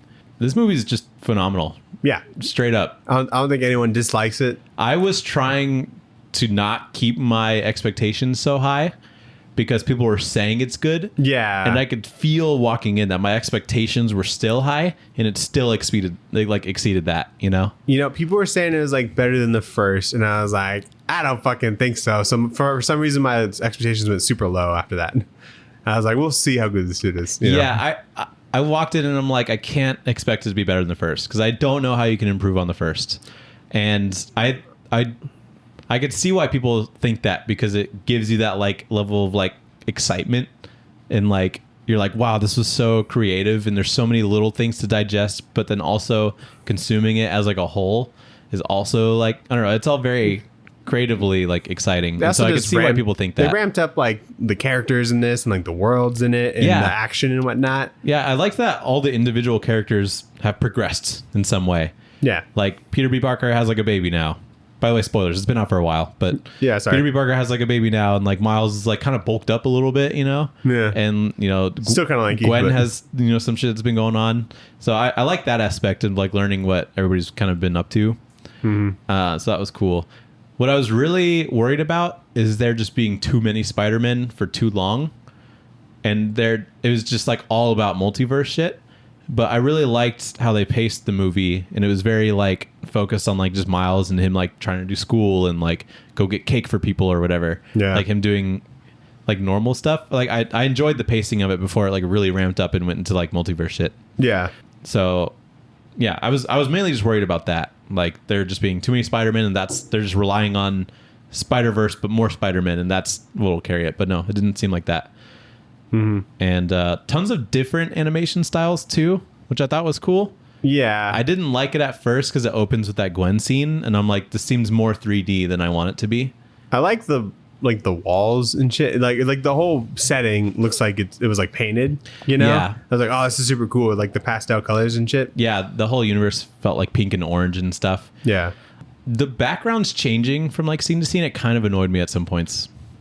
Yeah, like it would be like her dad, and like different and then colors her dad would say each time. something, and then be like, it would be something like really rude, pretty much, and then Spider-Gwen would be like, oh, it's all dark green now, and I'm like, I would prefer it if because it was almost like a little distracting. Like I get what they were going for, with like changing the color with like the mood of what's going on in the conversation. It's creative, but I wish it was more subtle rather than like switching the camera from character to character in the background, like drastically changing. You know, Yeah. that is literally the only thing in this movie where I was like, I wish that was just slightly different, but Right. still incredible to look at. Mm-hmm. I like the spot in this. That was cool. Yeah. I was like, all right, let's see what this dude's about. But he was like, his like whole sequence was like a lot of fun. Yeah. Was it Jason Schwartzman that played him? Yeah. He did really good. I know. Sarah's like, who's the guy who played the spot? I'm like, I don't know how to explain to you who it is because like Wes Anderson movies. Yeah, no fucking shot. That would be connector. And then she just like randomly put on like Funny People like that on Netflix. Oh yeah. And he's in that. I'm like, oh, that's the spot. And she's like, oh, I don't think I've seen that guy. I'm like, oh my god. Jesus Christ. I'm like, he's in like every like Wes Anderson movie, and I've seen like all of them. I'm pretty sure that he's in. Yeah. And so I was just like, it's so bizarre that just there's nothing to connect him to her, you know? And I just thought that was funny. Yeah. But yeah, the Spot, like, it was a very natural villain to like bring into the story because he was basically created from like the particle collider thing. Yeah, and it like kind of thing. Just like his whole shtick like fits with like this like universe and this animation, you know? Yeah, I'm surprised at how naturally everything like connected, and yeah, it felt like they planned this shit from the start. And I can't imagine like whoever wrote the first one. I don't think it was Phil and Miller. Or Lord and Miller. I think it is. Or they produced. I don't know if they produced it. I don't know if they wrote it, but like it feels like from the beginning they plotted out 3 movies. And I can't imagine that's the case. Maybe they had some ideas. I think they realized but how making do you make the first that one and you're like, oh, this might flop, you know? Yeah, exactly. So what I appreciate is that they very clearly put in some ideas for foreshadowing for like future movies, but it doesn't like throw you off and be like, this doesn't make sense in this movie if that movie did flop for whatever reason, you know? Because like they have in the first movie like the spider glitches and it says 42 on it. Yeah. And that's the spider that was shot by the Spot's character or whatever to go into the different universe. Did you like Ben Reilly in this? Yes. Andy Samberg. So funny. Obviously. He was like one of the best looking ones because he's so 90s. Cool, dude. He was fucking shredded. He was so edgy, so shredded. Obviously, he was like... There's a noise in the hall, in the alley. I'm going to go check out the noise in the alley. It's like, obviously, they made him like a silly, like edgy character, but I loved it. I loved it too. They're making fun of him so much. I'm like, Nathan's going to love this shit. I did love it. And I loved his design. I love Andy Samberg. That's like a spider character made for me. You know, it's awesome. But yeah, it was great. Tons of great like cinematography or compositions or whatever in this. Like when they were in that new universe at the end that they thought was a normal universe, there's like just tons of shots of like Spider-Man 2099 and like the Ben Reilly one and whoever else they brought along, just like sitting on the rooftops. And I was like, God, this looks so good. In the rain. Yeah, in the rain. It's all like all edgy. Yeah, super 90s. But yeah, like all the story elements flow together really well.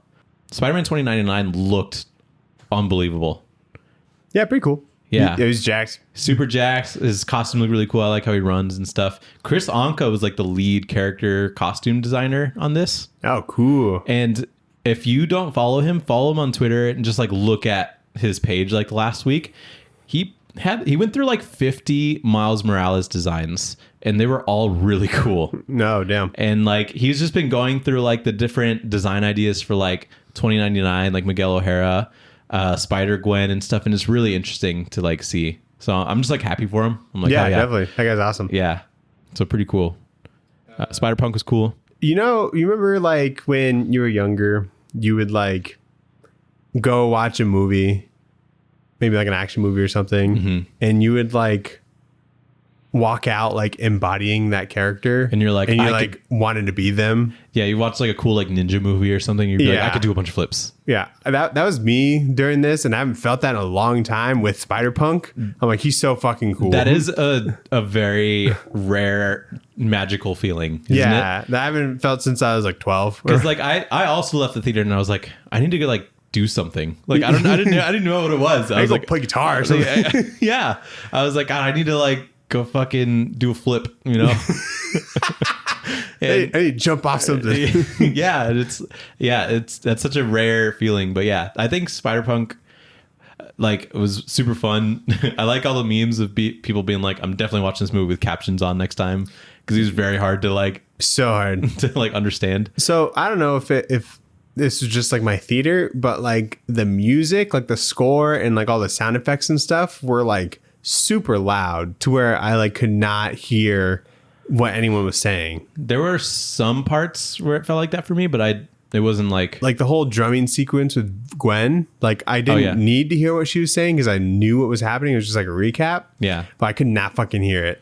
Oh really? I didn't have that issue. And just like a lot of the big action things when there's talking in between, like I was like nothing. Yeah. I was like, I don't know what's happening here. Yeah, I didn't catch that really. Need the closed caption thing. Yeah, I should just start getting those. Yeah, honestly, I think I just enjoy things. I'm deaf. I don't know. Yeah, I just think it helps. Sometimes they have screenings with like the subtitles. They need more of those, honestly. Yeah, they need to be just as many. I do wish with like I think Spider-Punk's animation style. Like I get what they were going for, because like his costume would like change mid scene, where it looked like they were doing like punk magazine like collages with like his costume. Yeah. And and a lot of the times that would mean that his costume was like muted in color. And I wish that they would just leave it alone and like keep it like the red with like the spikes and like everything, and keep it like vibrant. And they can do like the magazine collage looking thing with like his guitar and everything, but I just wish they kept it like vibrant and stuff. Yeah, I mean, I think you get plenty of that, and I think it felt right for that character, because there's plenty of vibrancy in this movie, Yeah, you know, with 100%. other characters. So You're right. I think it just plays into like his whole thing. Yeah. Who's your favorite random Spider-Man you saw in the background? And why is it a dinosaur? No, it's Peter Parked Car. Peter Parker's car is pretty good. I read that, and I did not like really, it didn't like hit me until like later. I was like, oh, the spider buggy, because I think that's distracting, because I thought it was a spider buggy. Or whatever. There's only so many things you could do with this name, and that's the best one. Definitely. There's no post credits. I'm glad I looked that up right away. Yeah, I just knew that. I knew that going in because I saw it, and I was like, okay, yeah, I could just leave, which is cool. I don't think it's better than the first, personally. How do you feel about that? It's hard to judge them both. Everything but story, I think I like this one more than the first. Okay. Soundtrack, I think, is better. You know, the animation style, I think, is better. Okay. I disagree on the soundtrack, just because I like still listen to the first one, you know? I still listen to the first one, I have but like a couple like on playlists. I you know? like don't like What's Up Danger that much. Yeah, I skipped that one. Yeah, but the rest of it is like pretty solid. Yeah, a lot of it is really good. I think I'd like this one just like a little bit more. I like a lot of the Metro stuff. Yeah. But yeah, I think overall, like, story, I was really impressed. And all of the like fan stuff felt like it came from like genuine Spider-Man fans, but also it wasn't like crucial for like the story necessarily. Sure. Like you'd see stuff in the background, you'd see like your Tobey Maguire Spider-Man or whatever in the background, and like those work in the story, and it's not like distracting. And so those elements could not be there, and it would still be the same story. It was still kind of cool that they like played into the live action stuff. Yeah, I like that too. Yeah, and seeing like Donald Glover in there, it's like, it's weird, obviously. I was like, my jaw like dropped. I was like, holy fuck, what? dude. Yeah, because like I like forgot about that. he's such like a crucial element of Miles like Spider-Man. Yeah, and he's never done anything Miles Spider-Man. It's so weird. Yeah, you know. But it was cool that they put him in there and they like acknowledged that. But yeah, like all of the like, you could tell that people were like fans of Spider-Man making this, which is cool. I think you have to be 100%. You have to be, yeah. And seeing like all the unique designs, and there you saw some like Superior Spider-Man in there, which is cool. Did you know that this one was like a part one? I knew that there was a Beyond the Spider-Verse planned, right? But I think walking in, I was like, it's not like official. Yeah, but no, I didn't know that there was like a cliffhanger. Yeah. That was something. I thought it would be like a cliffhanger, but would still like wrap up mostly. Yeah. Not just kind of like stop. Yeah. The plot is, you can't like say the plot of this one's better than the first one, because the first one is like a complete story. Yeah. And so I think when the third one comes out, that's when I can definitively be like, I'm just going to look at the last two as like one story, because that's pretty much what it's going to be. Yeah. It's this one didn't even really feel like 2.5 hours, you know? No. But when the second one comes out, like I'll gladly sit down for 5 hours to watch them both together. 100%. Because you can't just like watch one and the next one tomorrow kind of thing. Yeah. You know? But it's cool that's coming out March 29th. That seems like very soon. So unless it's like delayed from like the writer's strike or something. It'll likely be delayed for some reason. I think they've written the third one. I would assume they did both of them back to back. They had 5 years for this movie, so that's true. In this movie is supposed to come out like last year, but then COVID. I guess this one has already made more than the first one in like the first 2 weeks. Yeah, which is very interesting, because one, it's the sequel, but like clearly the first one has had a lot of time to like brew and like grow by like word of mouth and have a lot of fans of it. So it's cool. It's cool knowing that like just good shit will like work. Yeah. Yeah, that's cool. What was that fucking train going into the sky? Where's that going? The train going into the sky. There's a train that Miles is on who's getting chased by all the Spider-Man. It's going into the sky. What is that doing? Because it was like an elevator thing or whatever. Where are you going? That was a train. That's how they got to that weird Spider Universe thing. Where's it going? Out of the Spider Universe. To where? Other universes. It was cool visually to see like him like knock Spider-Man off or whatever, but I was like, where are you going? Also, turn invisible.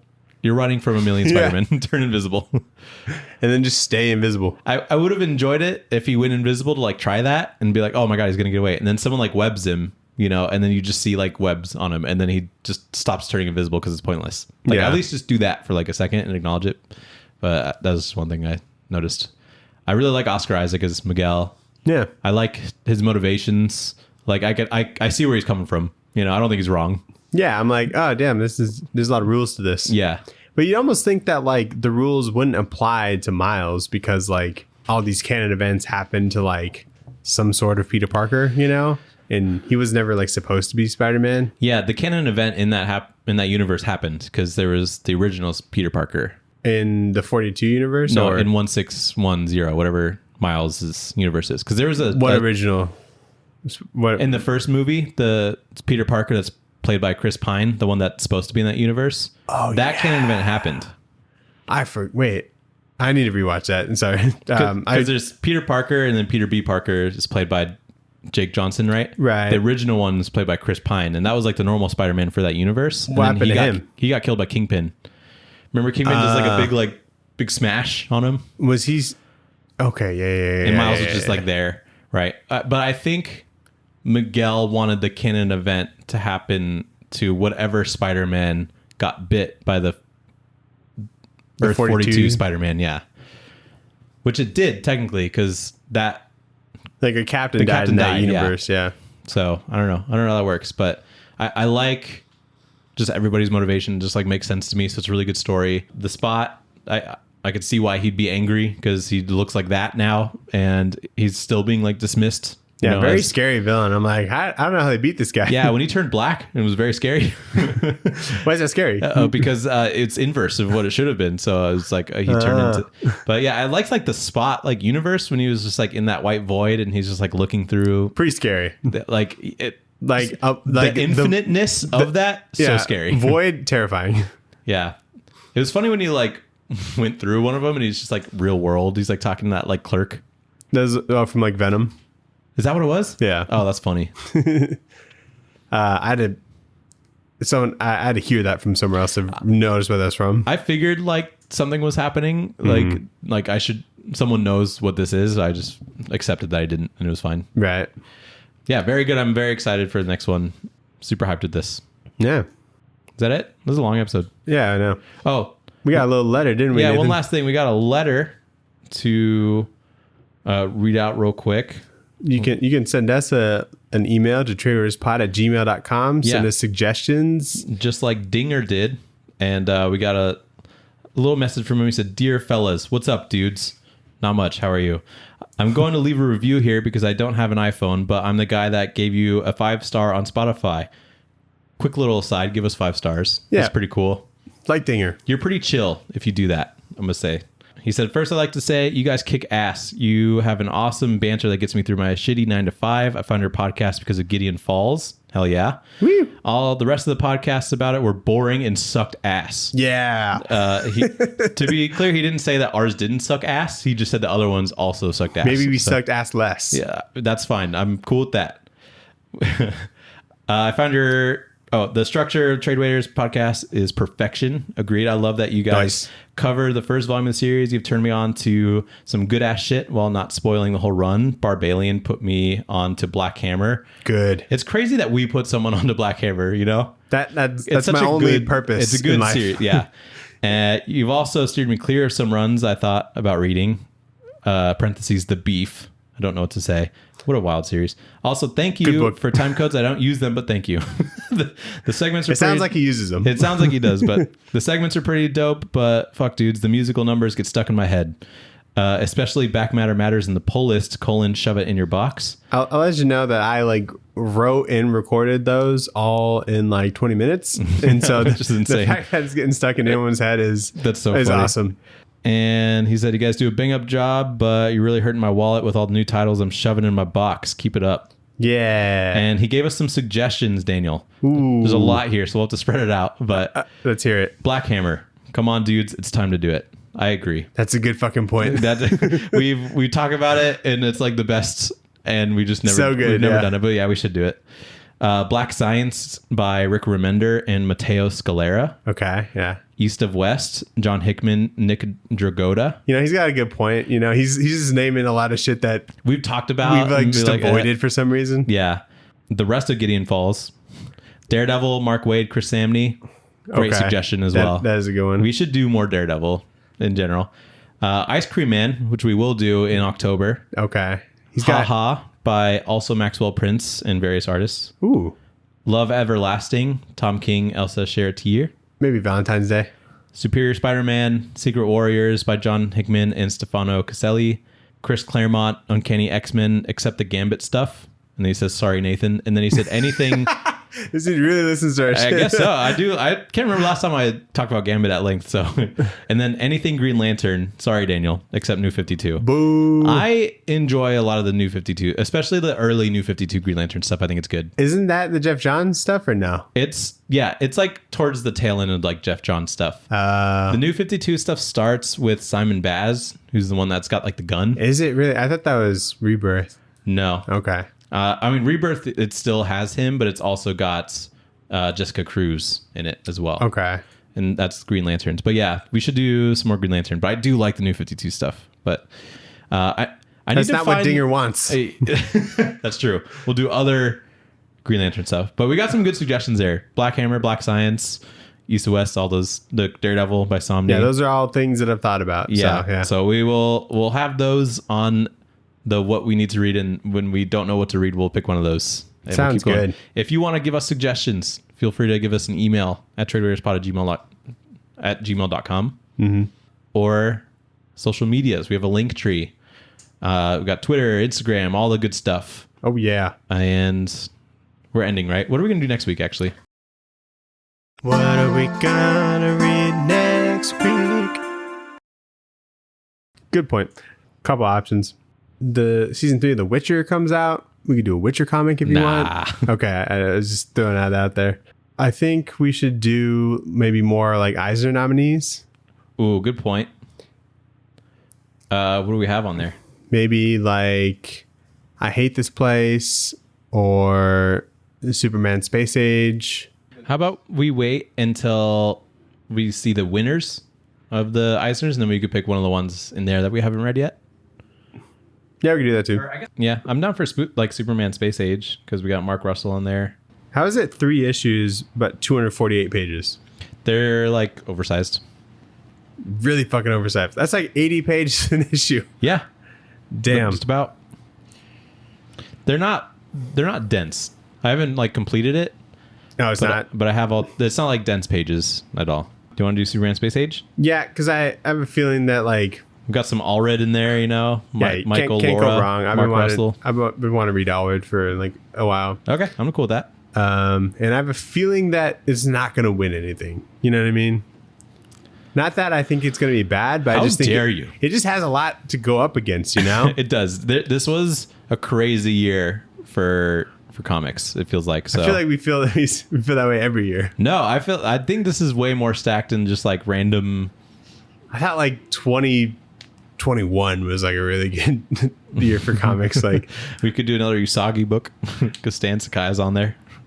Usagi's actually on sale on the Dark Horse app right now. Oh wow, it's 50% off. So is Plants vs Zombies. Let's go. Yeah, we can do it. All right, we're going to just do Superman Space Age. Yeah. When's the last time we did a Superman thing? It's been a while, yeah. I think since whatchamacallit? That one. Last Son of Krypton? No, 4 seasons. Oh, so like a year? 4 all seasons? Yeah, when did we do that? So it's been a hot minute. I'm down for that. All right.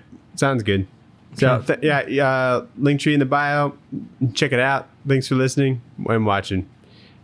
Have a great week. Yeah, we haven't done Superman since 117. Damn, so it's been a minute. Okay. Yeah. So, right. yeah. Say goodbye Except to for them. that. Later.